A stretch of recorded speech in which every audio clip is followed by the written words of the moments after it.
పెళ్ళి ఒకసారి శుభలేఖ వచ్చింది అంటే అందరూ ఆనందిస్తారు. కానీ అదే శుభలేఖ చివరకు చావుపత్రంగా మారుతుందని ఎవరైనా అనుకుంటారా? ఇదే నిజం.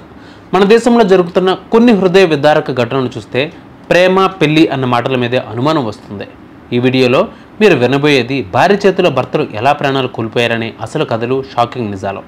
సోది లేకుండా ఏం జరిగింది, ఎవరు చేశారు అన్నది మాత్రమే మాట్లాడుకుందాం.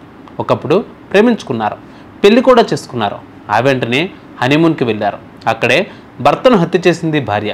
సోనం అనే యువతి తన లవర్తో కలిసి భర్తను హోటల్లో హత్య చేయించింది. అదే తొలిసారి కలిసి వెళ్ళిన ట్రిప్, అదే చివరి టూర్ అయింది అతనికి. ఇక రెండవది, ఒకవైపు బిర్యానీ, ఒకవైపు విషం. పెళ్ళైన 10 రోజులు కూడా కాలేదు, కానీ భార్య భర్తకు విషం కలిపి ఇచ్చింది. అతని వయసు 22 ఏళ్ళు, అమ్మాయి వయసు 19 ఏళ్ళు. ప్రేమ కాదన్న అనుమానంతో ప్రాణం తీసేసింది ఆ భార్య. ఇంతేనా? ఇంకొకటి కూడా ఉంది. సంగ్లీ జిల్లాలో మరో దారుణం. 54 ఏళ్ల భర్త, 27 ఏళ్ల భార్య. ఒక రాత్రి భర్త నిద్రపోతూ ఉండగా భార్య గొడ్డలతో తలపై దాడి చేసింది. ఎందుకు? ఇంట్లో జరుగుతున్న గొడవలు, అనుమానాలు ఇవే ముళ్ళు అయ్యాయి. ఇప్పుడు చెప్పేది మరీ దారుణం.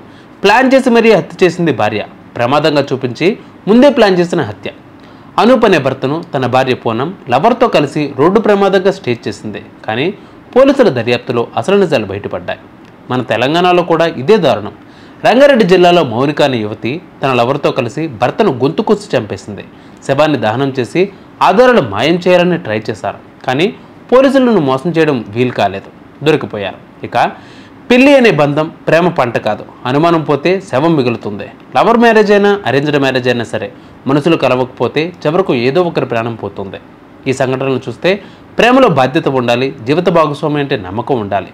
లేకుంటే హనీమూన్లోనే శవపేటకు మిగిలిపోతుంది. ఇష్టం లేకపోతే విడిపోవడానికి ప్రయత్నించండి, అంతేకాని ప్రాణాలు తీయడం కాదు. ఆ ప్రాణాన్ని నమ్ముకుని ఎంతమంది బతుకుతున్నారో మనకు తెలియదు కదా. సో కొంచెం వివేకంతో ఆలోచించండి.